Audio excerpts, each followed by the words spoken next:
Timnas Indonesia U23 unggul 2-0 atas Macau.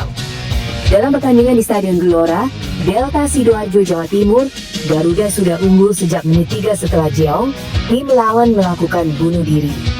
Kemudian, Arhan Fikri memperbesar keunggulan menjadi 2-0 lewat gol pada menit 17.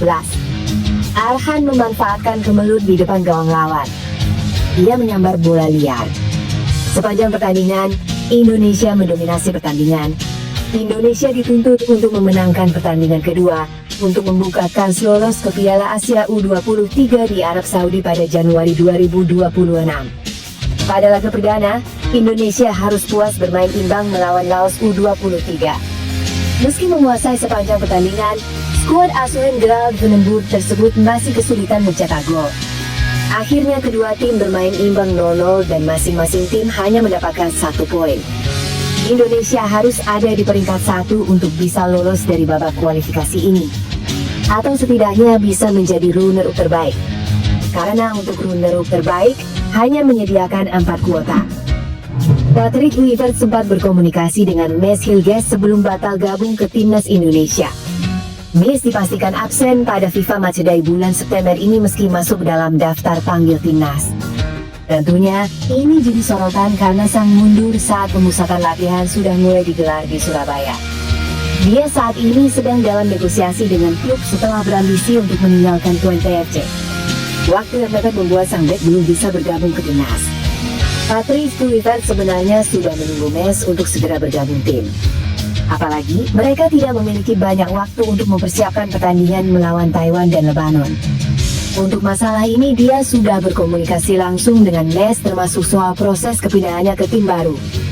Semua pemain yang baru tiba tentu butuh waktu untuk beradaptasi dan ini yang membuat pemain disarankan tiba sebelum pemusatan latihan. Mantan pelatih Curacao ini meminta kepada bek berusia 24 tahun tersebut untuk fokus dengan masa depannya. Dia sebenarnya sudah memberikan batas waktu jika sang pemain tidak bisa datang pada 1 sebelum pertandingan lebih baik tidak perlu hadir. Tentunya, ini jadi pilihan terbaik agar dia bisa fokus dan menyelesaikan negosiasinya. Mes sebelumnya hampir bergabung ke tim Prancis, tetapi kesepakatan gagal karena waktu yang tersedia tidak banyak.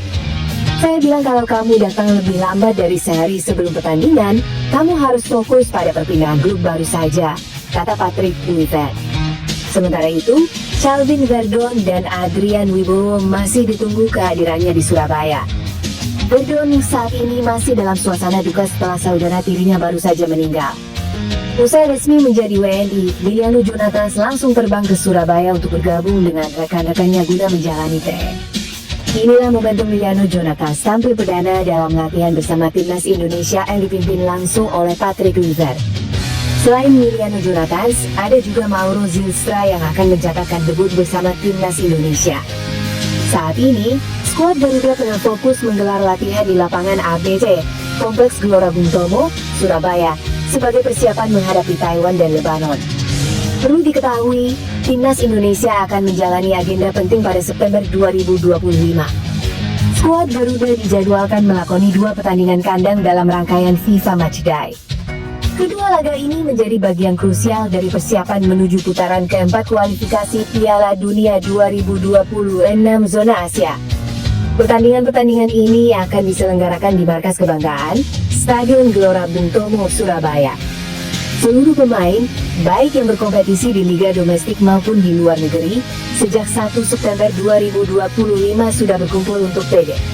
Patrick Kluivert memimpin langsung sesi latihan guna mematangkan strategi dan membangun chemistry tim sebelum laga. Pertandingan pertama Timnas Indonesia di FIFA Matchday September 2025 akan berhadapan dengan Taiwan. Laga ini dijadwalkan berlangsung Jumat 5 September 2025 dengan waktu kick-off pukul 20.30 WIB. Ketika Timnas Indonesia sedang mencari pengganti oleh Romain, nama Theis Dallinga mendadak mencuat sebagai kandidat utama untuk mengisi posisi tersebut. Cedera serius yang dialami oleh Romain dalam laga Piala Presiden 2025 membuat Si mempertimbangkan opsi pemain naturalisasi. Salah satunya adalah striker jangkung yang kini memperkuat Bologna FC di Serie A Italia. Isu ini pertama kali dihembuskan akun kabar bola Gadura dan langsung mendapat respons luas dari publik. Kemungkinan Si melirik Theis Dallinga untuk memperkuat lini depan Timnas Indonesia bukan tanpa alasan. Theis Dallinga, yang dikenal sebagai striker Bologna FC dengan kemampuan finishing yang mematikan, disebut-sebut memiliki garis keturunan Indonesia. Jika proses naturalisasi berjalan lancar, ia bisa menjadi pengganti oleh Romain yang absen di kualifikasi Piala Dunia. Pemain ini menandatangani kontrak hingga Juni 2028 dan kini memiliki nilai pasar sebesar 208,58 miliar, menjadikannya calon pemain termahal timnas Indonesia. Selama musim terakhir, Fitz Dallinga tampil dalam 43 pertandingan bersama Bologna FC, mencetak 7 gol dan mencatatkan 3 assist. Sebelumnya, saat memperkuat Toulouse, Dallinga mencetak 37 gol dalam 86 pertandingan. Pengalaman ini menjadikannya sosok yang matang untuk memperkuat lini serang timnas Indonesia. Jika si berhasil mengamankan jasanya, Dallinga bisa menjadi andalan jangka panjang di lini serang Garuda. Jika benar-benar resmi menjadi bagian dari timnas Indonesia, Fitz Dallinga tidak hanya memperkuat tim secara teknis, tetapi juga secara ekonomi dan citra internasional. Pelatih timnas Indonesia, Patrick Kluivert, cukup senang dengan kehadiran Mauro Zijlstra. Menurutnya, pemain FC Volendam itu bisa mengisi kekosongan yang ditinggalkan oleh Romain. Zijlstra sudah resmi menjadi WNI sejak Jumat 29 Agustus 2025. Pemain berposisi penyerang tersebut diplot untuk menambah kekuatan timnas Indonesia terutama di lini serang. Kluivert jelas senang karena timnya punya opsi saat ada pemain yang absen. Saat ini misalnya, Romain harus menepi akibat cedera panjang. Bisa saja Mauro Zijlstra isi posisi oleh Romain, tapi saya juga punya pemain lain yang bisa bermain di posisi tersebut, kata Kluivert.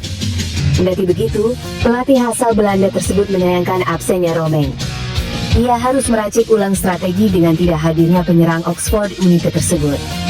Sementara itu, timnas Indonesia akan menghadapi timnas Taiwan di Stadion Gelora Bung Tomo, Kota Surabaya, Jawa Timur, Jumat malam WIB. Lalu, tim Merah Putih akan menantang timnas Lebanon di tempat yang sama pada Senin 8 September 2025. Dua FIFA Matchday itu sebagai persiapan timnas Indonesia menata putaran keempat kualifikasi Piala Dunia 2026 pada Oktober 2025. Dalam fase itu, mereka tergabung di grup B bersama timnas Arab Saudi dan timnas Irak. Timnas Indonesia akan memulai perjuangannya dengan melawan tuan rumah Arab Saudi pada 8 Oktober. Setelah itu, skuad Merah Putih akan melawan Irak pada 11 Oktober 2025. Timnas Indonesia mendapat kabar mengejutkan jelang FIFA Matchday September 2025. Bek andalan Garuda, Messi Hughes, dipastikan batal bergabung karena memilih fokus menyelesaikan proses transfer klubnya. Situasi ini membuat pelatih Patrick Kluivert harus putar otak. Pasalnya, tanpa Hughes, stok bek tengah murni Indonesia hanya tersisa 4 pemain, yakni Jai Izzes, Jordi Amat, Rizky Ridho, dan Justin Hubner. Di tengah kondisi itu, apakah mungkin Kluivert akan memanggil si anak hilang yakni Elkan Bagot? Bek jangkung yang terakhir kali memperkuat Garuda di Piala Asia 2023 itu bukan tidak mungkin bisa menjadi solusi darurat untuk menambah lini belakang. Elkan lama tak gabung timnas Indonesia lantaran berseteru dengan pelatih sebelumnya yakni Shin Tae-yong. Pergantian kepelatihan dari Shin Tae-yong ke Kluivert pun menghidupkan kembali harapan pencinta sepak bola nasional atas aksi Bagot. Bahkan, Kluivert sebelumnya sudah menjalin komunikasi dengan Bagot. Pada Maret 2025 lalu, sang pelatih berniat memanggilnya melawan Australia dan Bahrain. Hanya saja, saat itu Bagot menolak karena ingin fokus menjaga posisinya di Blackpool FC. Elkan Bagot, saya sudah bicara dengannya sebelum laga kualifikasi melawan Australia dan Bahrain. Dia bilang takut kehilangan posisinya di klub tempat dia bermain, jadi dia meminta untuk tidak dipanggil, ungkap Kluivert. Kini, dengan absennya Hughes, peluang Bagot kembali mengenakan seragam merah putih semakin terbuka lebar. Dukungan dari publik juga kian deras agar bek berusia 22 tahun itu segera dipanggil lagi ke skuad Garuda.